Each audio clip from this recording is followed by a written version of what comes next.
سڵاتان لێ بێەوەم کاتتان باش بینەرانە بەرنامەی ئەڤڕۆ ڕاستەوخۆ جاریشتر پێتان دەگەینەوە. ماوەی چەند ڕۆژە شەڕ و پێکدادان لە حەسەکە لە ڕۆژاوای کوردستان سەر بە کانتۆنی جزیرە بەردەوامە لە دوای هێرشەکانی ڕژێمی سووریایی ڕژێمی باسی سووریا بۆ سەر حەسەکە لە ئێستا دەهێزەکانی یەبەکە و ئاسایشی هەپەجا لە شاری حەسەکە زیانێکی زۆریان بە هێزەکانی ڕژێمی باعس گەیاندۆ لە چەندین ناوچەش لە پێشڕەویدان لە شەڕ و پێکدانەکان لە سەختی تا بە ئێستا بەردەوامە بۆ جۆری زانیاریەکان لەو ناوچانی شەڕ و پێکدادان بە تایبەتی لە چوارڕیانی پانۆڕامە تا سەر لە بەیانی ئەمڕۆ بەردەوام بووەوە لە شەڕەکاندا هێزەکانی یەپەگە ڕوبەڕووی سەربازانی ڕژێمی سووریا وەروە چەتەکانی حزبوڵڵا و سوپای قودسی ئێرانیش بەشداریان لە شەڕەکە کردووە. لەم بە ئەڵقەی بەرنامەی ئەڤڕۆ گفتوگۆ دەکەین لەبارەی ئەوەی کابۆچی لەم کاتە ڕژێمی باسی سووریا هێرش بۆ سەر حەسەکە دەکاتن، سەرکەوتنی هێزی سووریای دیموکرات لە ئازادکردنی منبج چ پەیوەندیەکی بەم بارودۆخە تازەوەیە، باس لە ڕێککەوتنی ڕانەگەیەندراوی نێوان ئێران و تورکیا و سووریا دەکرێت بە تایبەتی دوای سەردانەکانی وەزیری دەرەوەی ئێران بۆ تورکیا و نزیک بوونەوەی تورکیا و رووسیا لە لایەکی تر. ئەو کات گفتوگۆ لەبارەی ڕۆڵی هاوپەیمانەتی نێودەوڵەتی و ڕۆڵی ئەمریکا لەم گۆڕانکاریە تازانەی کە لە سووریا دەبیندرێت کە تێیدا هەریەک لە بەڕێزان دیار قامشلو ئەندامی لێژنەی پەیوەندیەکانی تەفدەم لە ڕێگای سکایپەوە لە قامشلو لەگەڵمان دەبێت تەفدەمە بەسمان لە تەفگەری جڤاچی دیموکراسیە و هەروەها بەڕێز هۆزان زوبێر ڕۆژنەماوان و شارەزا لە کاروباری سووریا ئاراستەخۆ لە سوودیەکانمان لەگەڵمانن. سەرەتا بە خێراتتان دەکەم ئەم کاتتاماش سەرچاوە گەلەک سپاس بۆ کاکۆزان دێمە لای جەنابتان هەم وەکو شارەزا هەم وەکو بە ئەسڵ خەڵکی حەسەکەن بۆ بە تێگەیشتنی ئێوە ئەم هێرشانەی ڕژێمی باسی سووریا بۆچی دەگەڕێتەوە لە ئێستادا؟ ینی دەستپێکێ دێ گەرەک ئەمش بۆ vê cemawarê raya giştî bigiştî em bêjin hêzên parastinê di nav herêmê Rojava de tim xwed parastin, gelê xwed parastin, welatê xwed parastin. Çi ciyek yan navçeyek heba, çi bin destê rejîmê de ba, çi bin destê hêzeke terorîst de ba, goh hadîna wê hebe milletê wê navçeyê eger wê rejîmê bixwazin yan wên wan hêzî terorîstî bixwazin û قبول بکن و دمه نه پیدا و نه هسترین هست د دنیای ده نکاره بچه شرعی و رژیم بکی یا هزار تروریستی بکی یا گو خلقی دخوازن. لیرو رو کم دبینن کسک و رژیم قبول نکه. کسک جی وان هزار تروریستی گو بدون رژیم ده داعش و وک داعش و نصر و ایدن وانشی قبول نکن. تمام دبینن درای گشتی د بانگوازیا و خلقی د چه جهازی پگیره د چه جهازی اسایش گو ام بین جبن و ظلمه وان خلاص کن. راست بلکی لسر آسیا گیاندنه و دهات خویا کرن گوتم د کانتونا جزیره د بتایبت لقچل قامشلو چیجی الحسکه جهه گوچن نقطه‌ین بچوکی رژیم تد مانن تم جهه پاراستنه دگرت یپگی وک ایریش ندکر ل دیار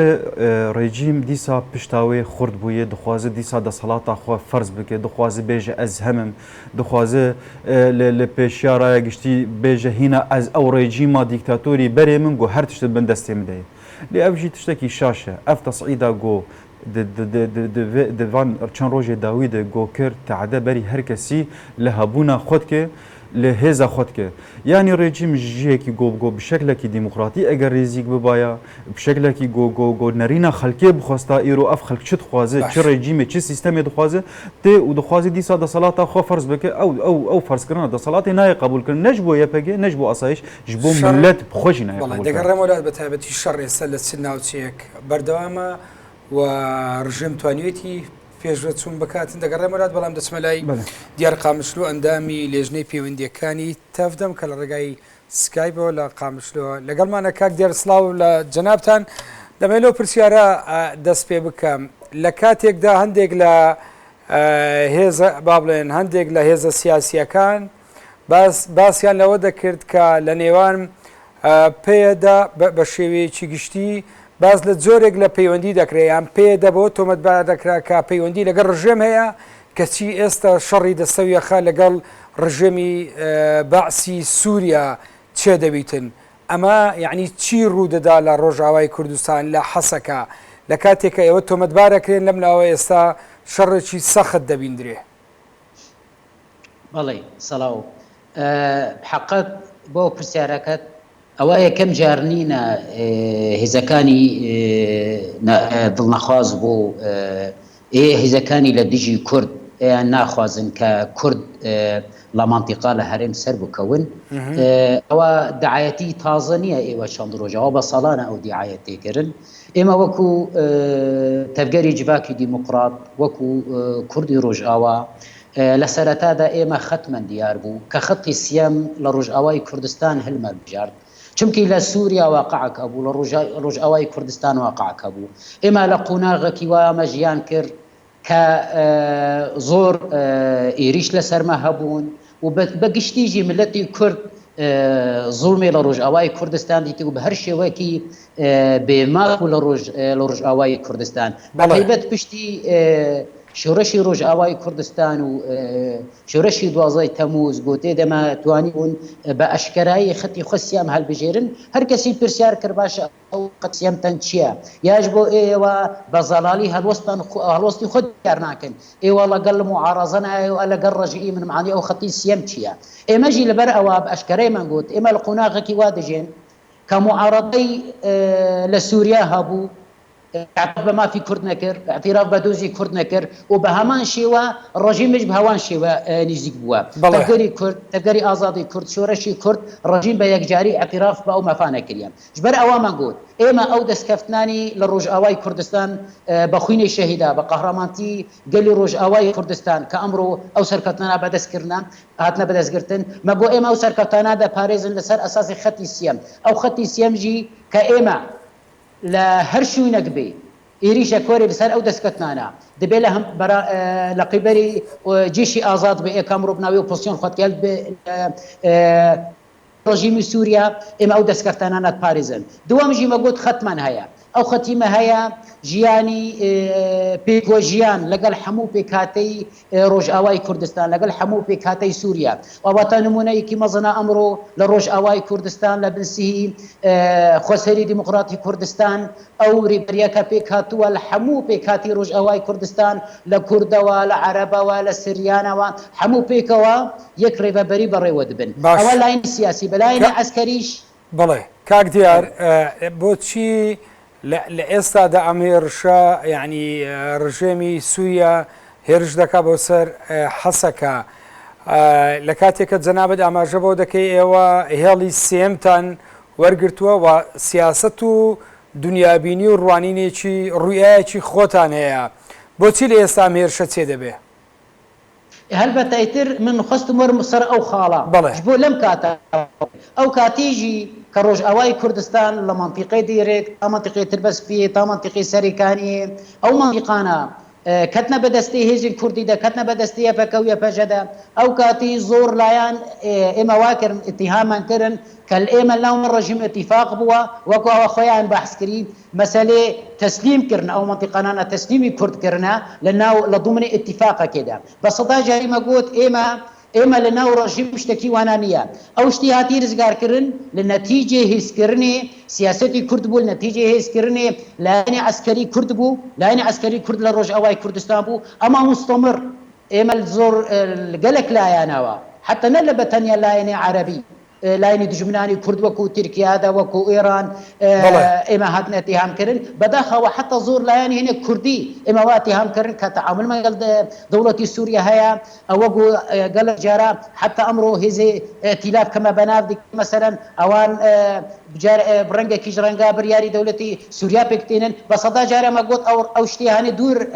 لە حقیقەتن ئەوە شتێکی ڕاستی نیە ئێمە سیاسەتمان وایە مەگوت سیاسەتی مە دیارە ئەو سیاسەتی کەمە دیارە ئەو دەستکەوتانی بەدەستی کورد کەتنە بە چ شێوەیەکی ئیریش وەرە سەروا دەستکەوتانە ئێمە دەپارێزن ئەمڕۆژی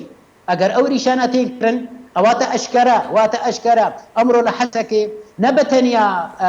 نەتەنیا بە تۆپ نەبەتەنیا بە سلاحی سەوک ئەوەتە بە تەیارە ئەمڕۆ ئیریشی ئەو دەستکەوتانە نادەکێ ئەوە لە خۆدا یەک تشتیە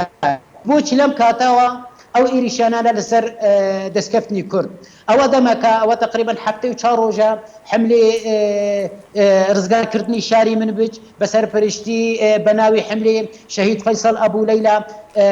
بسر فرشتي مجلسي عسكري من بج كدس بكر هر لو كاتوا دولتي تركيا هالوصني خد ياركر جو ايما بالنسبه ايما من بج وكو هيلا صوره كسنتواني درباس بكي يا شرباناني يا بجا شرباناني هزي سوريا ديمقراطيك تواني بون او هلا درباس بكن وخي من بج لدشتي ترول رزقار بكن بشي او بينغابا امدملن اتفاقي نو لمنطقه بيشت كفن بتيبت بشتي مرحلي انقلابي كلا تركيا رودا دولتي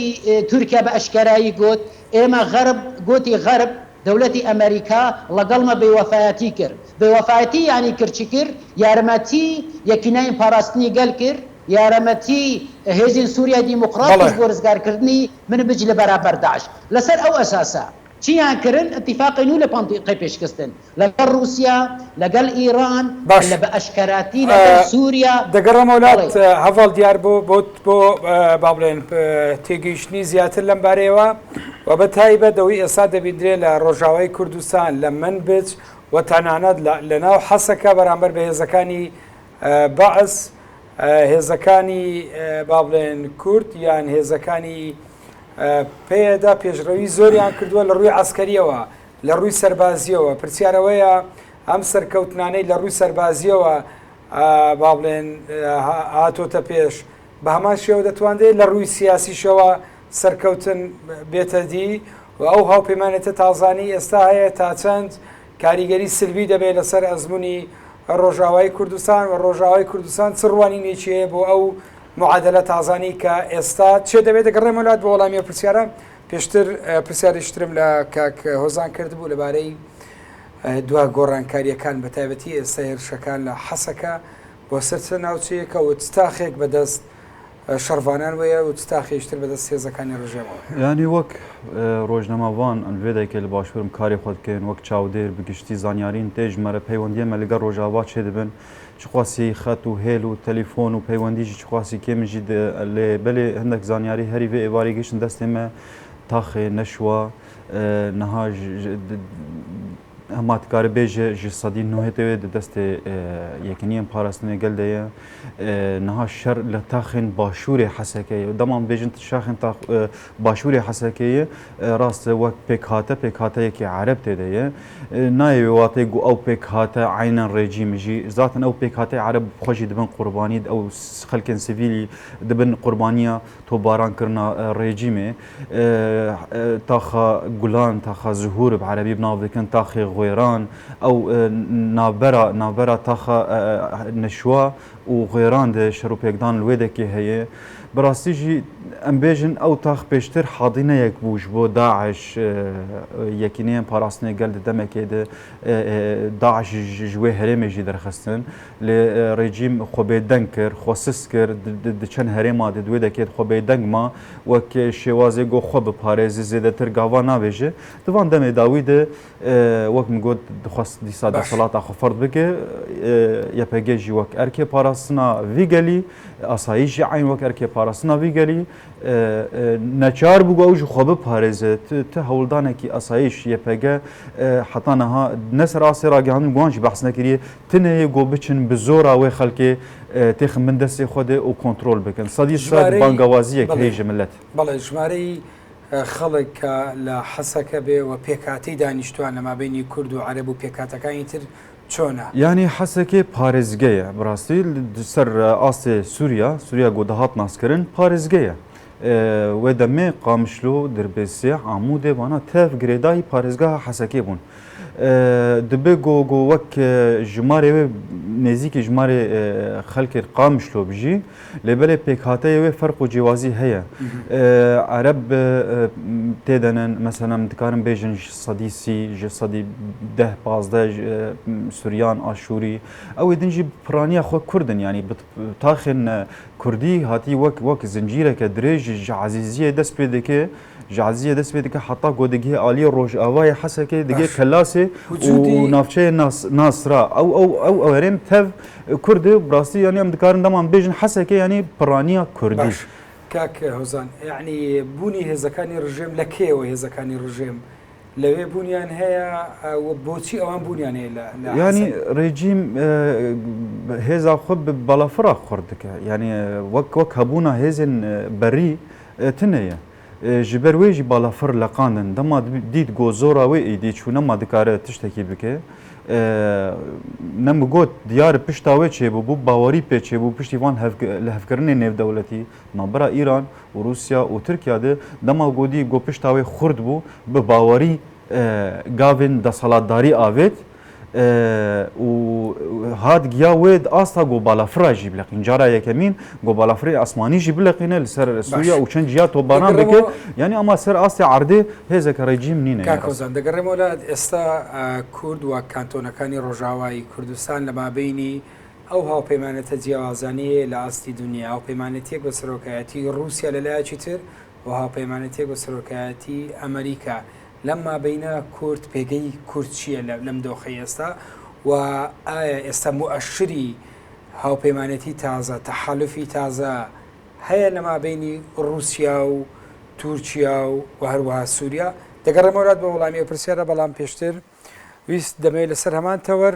لەگەڵ دیار قامشلو ئەندامی لێژنەی پەیوەندیەکانی تەفدەم لە قامشلو کاک دیار ئەوەی ئێستا هەیە تا بە ئێستا دەوترێ ئەم تەحالوفی هەیە غێر معلەنا ئەم هاوپەیمانەتی هەیە ڕانەگەیەندراوە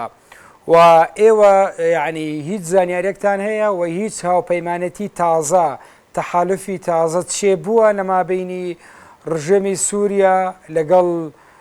لەگەڵ رووسیا و لەگەڵ تورکیا و هەروەها ئێران لایەکی تر کە باز لەوە دەکرێت حزب اللهی لوبنانی بەشدار بووە لەو شەڕانەی لە حەسەکە کراوە بەڵێ ئەو خۆن هەستا ڕاستیە کەیە لە منطیقەیە ئیتر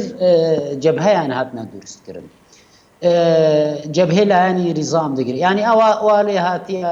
سووریا بەگشتی والێ هاتیە شەڕی جیهانی سیەم لەسەر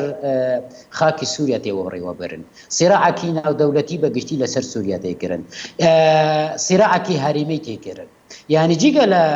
سیراعاتی مابینی رووسیا و ئەمریکا هێزانی هەرێمیش کە هەنە دەبێت تورکیا بێ دەبێت ئیران بێ دەبێت سووریا بێ دەبێت حزب الله بێ لە ناو ئەو سیاسەتی گشتیژی هەر کەس دخوازی مەساڵحەتی خۆ بپارێزێت بە هەمان شێوە ئەمریکاژ و رووسیاژی هەر کەس دخوازی بە ڕنگێکی دیار بێکی کات چەندی تەئەسیری و چەندی ئەکتیفە لە سووریادا یا مەسەلە کۆتایی سووریا بە دەستی خۆی دێنێ سیرعەکی دووەلی هەیە ئەم سیرعەوالی هیچتیە کە شەڕی جیهانی سیەم لەسەر قادی سووریا ئەمڕۆ بە فەعەلی بێدەکردن ژبەر ئەوە ئەمڕۆ ئەو شەڕی ئەمڕۆ لە سووریا تێکردن بە تەنیا لوانەیە مەیدانی سووریا بێ نەخوا هەر کەس تێدایە ئیرانی تێدایە حزب اللهی تێدایە رووسیای تێدایە ئەو کەسانی تورکیای تێدایە بە ئەشکەرای دەوڵەتانی دەروایە ڕاستوخۆ دعمی بە حرەکاتی ڕەهابی دکن لە سعودیە بگرە لە قەتەر بگرە دەوڵەتانی تر بێ یعنی هەر کەس بەشداری ویشر بووە هەرکە ئەولانی دخوازن مەساڵحی خۆ بپارێزن ئەوە شتێکی دیارە لانی دووەلیدا هەر کەس دخوازێت تا چڕاوەیەکی سەر بکەوێ ئەوانە دیارە ئەمە شتێ ئەمڕۆ زەلال کە دیارە و تشتێوە جەنابتەن بەحث کرد کە بە فەرمی نەهاتی ئەعلانکردن بەڵام ئەشکەرەیە مەسەلەن دوونی وەزیری خارجی تورکیا ئەشکەرە ئەعلانی کرد وتی ئێمە لای ئێمە فەرقەک مابەینی داعش و مابەینی پارتی کریکەرانی کوردستان پەکەکە و مابەینی یەکینەیەن پاڕستنی گەل پەیەدە نییە بە پێچەوانە لای ئەوان فەرق هەیە بەڵام فەرقی چییە فەرقی ئەوان کە تا ئێستا بەردەوام یارمەتی حرەکاتی ئڕهابی کردە لە بەرامبەر دەستکەفتنی گەڵی کورد لە ڕۆژئاوای کوردستان ئەو شەڕە ئەوەی ئێوە مراقەبەی کردبیەوەی ئێوە چاودێری کردبی هەڵوێستی ئەمریکا لەلایەک و هەڵوێستی رووسیا لەلایەک چۆنە لەبارەی ئەو هێرشانەی ڕژێم تازە کە چێ کردیە لە حەسەکە بەڵێ يعني المهم تخازم ورا مسار او اتفاقانا باجي بحثي اواج بكم او اتفاقا بشتي حمل كبسر كوت هركز دزاني اما بريار من داوا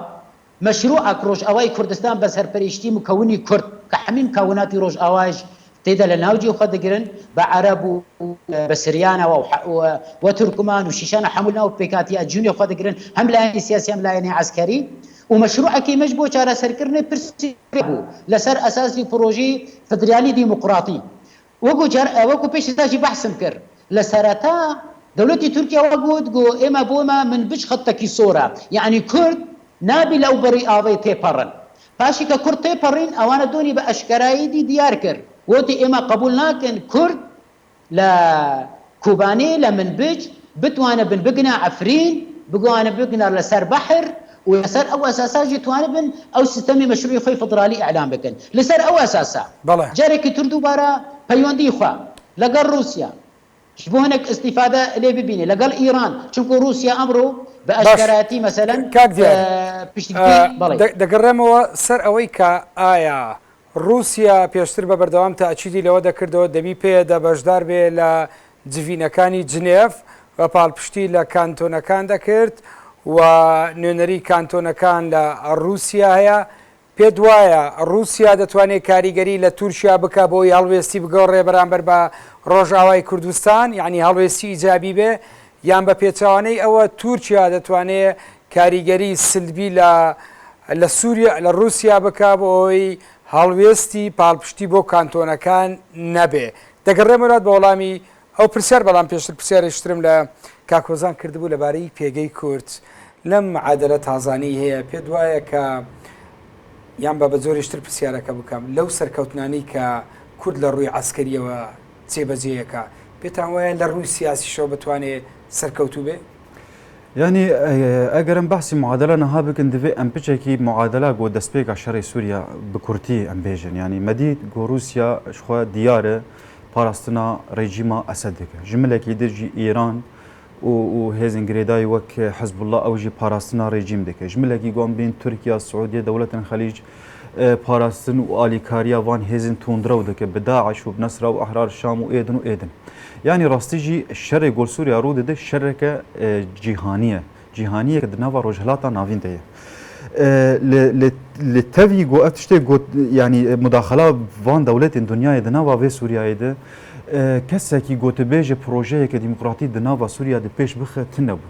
ريجيم و اف خدكن اوبوزيسيون و اوه گو خواستن هزه دنیای چه روسیا به چه امریکا به چه ناتو به بگشتی خواستن هزه که اپوزیسیونی ناوند ببینن گو بینن بنابر رژیمش بو چاره سریه که حتی نها نهاتی دیتن تنه پروژه گو نها کرد فرمانداری اوه دکن لگل پیک هاته اندن جدیری که حتی عفرینه براستی جی اف پروژه خو اثبات کرد چه سر آست سیاسی و چه سر آست عسکری به پارزمان خو هزن قصده و یپجی و اف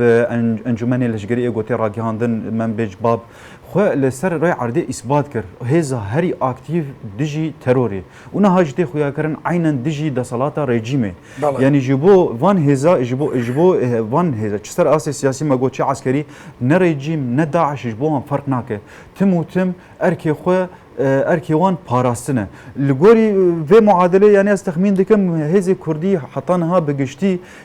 نل هيفيا اليكاريه كنيف دولتي بن دبيجي بري هرتشتي جرك شورا شامي فكري السروي عرضي هبه جرك هزامه هبه جرك بروجيك ما هبه كي دستي خو افيت مجبو اليكاري ام دستي خلوان دريج بكن او كسي جو دستي خو دريج منك امجي دستي خو دريج يوناكن نها هز بروجي بقشتي لروجاواي كردستان لهيفيا هز نيف دولتين جو او دستي خدريج بكن نلقور شرط ومرجن وان دولتش دربه لبالي لقور شرط ومرجن جو بروجي دخوازه ا بروجي ديمقراطي دخوازه يعني فرق جوازي تركيا للسرطاي دوخي سوريا رولشي زور خرابي بيني رولشي نيجاتيفي بيني ولا هاوكاري داعش لا هاوكاري تيرورستان لدجاتي كرني كانتونا كان وكو هفال دياروتي لدوايا وانقلابي تشيبو استا تركيا ديوي مامەڵەیەکی تر بکە سینایریشتر بکە پێشتر لە هەموو هەوڵەکانی تری بینیمان تورکیا شکستی هێنا لە دروستکردنی ناوچەی ئارام ناوچەی ئامینە و تەداخولی و ڕێگرتن لە پێشڕەویەکانی کورد. پێ دوایە ئەم جارە تورکیا بەم سیناریۆ تازەیەی بتوانێت تەداخل لە ڕۆژاوای کوردستان بکە؟ یعنی ئەگەر بکورتی ئەم بێژن نا ئەگەر بکورتی ئەم بێژن لێ بەرێ وەک بەگرەواندا vê pirsyarate تركيا دەستپێکا شۆڕشت حتانەها ئەرمانجا کوێ بۆ سووریا هەبوو ئەرمانجاوی ئەوە دەبێت ڕەوشە سووریا ئارام نەبێ تو پرۆژەیەکیش بۆ چارەسەرکردنا سووریا پێش نەکەوە ترساوێ فوبیای کوردی پێرچێ ببوو ئەv سەدەمانە تەv نەخواست گۆ چ چارەسەری دناوا سووریا پێشکەوێت دەما گۆ دیت تورکیا دەما گۆ دیت ناوا وێ دەما داویدە ترکیا دیت گۆڕاستیژی ئیرۆ لەسەر ئاسی سووریا ئێگو هەری پێش دکەوێت چ لەسەر ئاسی لەشگەری و چ لەسەر ئاسی سیاسی و ناوا جیهانێ دە پرۆژەیە کوردیە پرۆژەیە دیموکراتیە فیدرالیە ڕوانگەی تازەی تورکیا چییە یعنی ئەجندای تازەی تورکیا چییە خۆد و گوهرە ji ber wê xwe ئەجندای تورکیا nayê guhertin ji xwe ئەجندایê Kurd dema wan bêjin dijî rejîm sekinî derew bû ev tiştekî rast nebû heta niha dema dikir barbar û ser Asya ragihanin ev rejîm divê biçe û hêzê tundrew alîkariya hêzê tundrew dikir dijî rejîmê tiştekî rastiya wê nebû çima ji ber got hêzê rejîmê jî Idlib û Heleb û heta got bigê ew navçana rejîm tê de bû rojekê me nedît hêzeke Tirkî topek avêtin nava hêzê rejîmê de lêbelê çima davê Qamişlo çima davê Dêrikê çima davê Rmêlan baş kak Ozan pêştir Tirkiye yarî zorî kird وێکە سرنجی ئەمریکا ڕابکێشی پاڵپشتی ئەمریکا ڕابکێشی بۆ دژاتیکردنی ڕۆژاوای کوردستان ئەمەی نەیتوانی ئەمە بکاتن ئێستا دەیەوێت لەگەڵ رووسیا ئەمە بکە لەگەڵ ئێران ئەمە بکە پێت وایە ئەمەیان چۆن دەبێت ڕۆڵی ئەوان لە معادلێت چێ بێ دەگەڕێمەرە بە وەڵامی پرسیاری پێشتر کاک دیار قامشلو پرسیاری ئەوەم کرد کە لەو ڕێککەوتنایی ڕانەگەندراوەی هەیە و لەم با بڵێن چاکبوونەوەی پەیوەندیەکانی نێوان تورکیا و رووسیا لەم پەیوەندە تازانە پێگەی کورد چییە بێ پێتان وایە لە ئێستا دوو ڕاهەیە لە ئاستی سیاسی ڕایەکەیە کە دەڵێ ڕەنگە رووسیا بتوانێت کاریگەری ئیجابی لەسەر تورکیا بکاتن بۆی هەڵوێستی ئیجابی بێ بەرامبەر بە کانتۆنەکان لە ڕۆژاوای کوردستان ڕایشترێ بە پێچەوانەوە پێی وایە کە ئەمە تورکایە بۆی کۆمەڵێک کارتەوە دەتوانێت فشار لەسەر رووسیا بکە بۆی رووسیا پشت لە کورد بکاتن بە پێچەوانەی هەڵوێستەکانی پێشووی خوێندنەوەتان چییە بۆ ئەم دوو و چە جیاوازە ئەها ئێمە وەکو ڕێڤەبری خۆسەری دیموقرااتیک وەکو تەبگەری کورد پشتی شورشی کوبانی لەسەر عرضی یەک شتێک ئسپات بوو ئەوانی خوانەی ئەخاون پرۆژەیەکیش بۆ چارەسەرکردنی پرسی سووریا وەکو میوانی بڕیزت بەحس کرد هەر ئێمە بوون لەمە زیاتر کەستن نەبوون جبەر ئەوان مەسەلەن ئەمڕۆ ئەگەر ئەمریکاژمە قبول دکێ ئەگەر رووسیاژمە قبول دکێ ئەگەر دنیا عالەمش قبول دکن والێ دکن شەڕبانان ئەوان هێزەیەکە من لەسەر عرضی کەتوانی بوون لە سووریا داعش تێک ببن ئەوە بحقیقەتێک جیوا بوو یعنی ئێمە لە شەڕی سەرەکانی دەست پێ بکەن و بە تایبەتش لە کوبانی بە تایبەتش لە کوبانی پرۆژەیە تێکچوونی داعش لە سووریا دەستی پێکرد ئەوە تاژی ئەمڕۆ لەبەر چاو ئەوە هاتە ئەشکەرەکردن نەکە هێزانی دەرەوە دەبێ رووسیا دەبێ یادە ئەمریکا دەبێ موقعی رووسیا بەرامبەر ڕژیم خۆ دیارە و موقفی ئەمریکاش سیاسەتی لە منطقە چوونە ئێمە وەکو کورد علاقاتی مە لەسەر یەک ئەساسە دەبێ لەگەڵ رووسیا دەبێ لەگەڵ ئەمریکا دەبێ لەگەڵ جیهانی دەروە حتا لەگەڵ دەوڵەتانی هەرێم بێ حتا لەگەڵ ئەگەوا بێ ئەگە ڕۆژێک دەوڵەتیش بخوازی دانیشی ئێمە لەسەر یەک ئەساسی ئەو ئەساساش دەبێ پرسی کورد قبول بکەی ناسنەمی کورد قبول بکەی فدرالی دیموکراتی قبول بکەی جوازی کورد قبول بکەی لەسەر ئەساسای مەتوانن دانیشن بە هەمان شێوە پەیوەندیمە لەگەڵ وڵاتانی دەروەژی ئەو ئەساسایە دەوڵەتی دەروە کە ئەمڕۆ هاتن لە کوبانی کە دەست پێ کرد بە فعلی بە فڕووکی خوا یارمەتی شەربانانی یەپەکە کردن ئەوە چونکو لەسەر عەرز دیتن کەس لوا هێزان جیاتر نینە کە سەری داعش بکەن بۆچی تا ئێستا کاک دیار هەڵوێستی رووسیا نەبووە بەرامبەر هێرشەکانی سوپای سووریا بۆ سەر حەسەکە بەڵێ ئیتر بە نسبەتی پەیوەندی تورکیا و پەیوەندی رووسیا کە رووسیا لە ئەو پەیوەندیت خوازی دژایەتی قەزی کورد بکەن خوازم بەشکارە بێژمیانی رووسیا تا ئێستا دجایتی پرسی کورد نکریا و به فرمیجی اگه به فرمیجی اعلان کریا او تا نمونه امرو نونرتی خسری دموکراتی به فرمی امرو لموسکو هيا اواجي تي واتا او بفرمي قبول كرني او سيستمي روج اواي كردستان او بفرمي او دوام بنسبتي بيوندي كاني تركيا وروسيا هل شو خو نجولايا تركيا اعتذاري كر او دوني بو كطياري روسيا لسر خاك سوريا كانت بدستي ائتلاف بدستي دولتي تركيا چونکو او كاتي دولتي روسيا او معارضات خص معارضه اسلامي دي خصتن بدستي تركيا او طيارات قوتن تركيا قوتي من اعتذار ناكب اما امره دشي بفرمي اعتذاري خدكي وجاركي تر بسندكي كجبو مرحله انتقالي هردبي بشار اسد لسر حكم بميني يعني سياستي خا د منطقه دغهري بهمان شيوا بنسبتي هزاني دروجي اشكرا من كريا اما معارضه يكم نتني لهلي عسكري لهلي عسكري امره او هزي خاوي سيستم خاون نظام خاون ارتشكي كبيك بريار لمنطقه ديرك لسري كاني حتى من بش حتى عفرين دجوله حتى كوباني او شرفانان يكينين بارسني قالن يا بكو يا بجوهي سوريا ديمقراطيه كاتي برنامج كما لمياني او هرشاني كدكريت السر حسك للان رجيمي سوريا و خوێندنەوەی چیترێ بەوەی کە ڕەنگە ئەمە یعنی سناریۆیەکی تازە بێتە ینی هاتبێتە چێکردن لە مابینی وڵاتانی زلهێز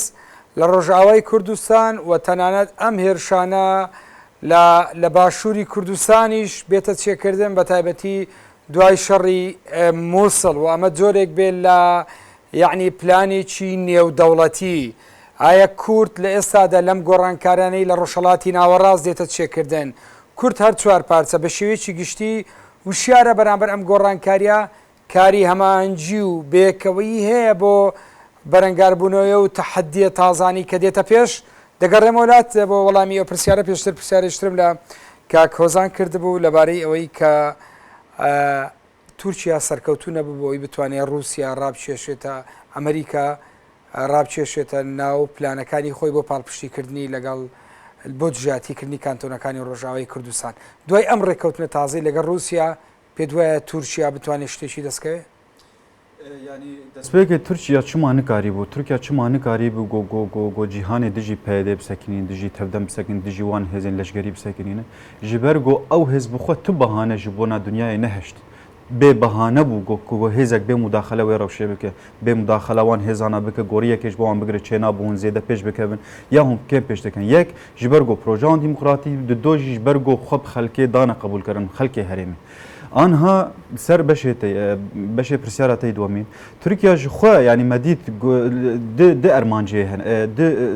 di lîskevê hebûn di nava herêmê de berî gorê jî bin bikeve berî qaşo şoreş dijer dibêjin di nava du kevana de xwest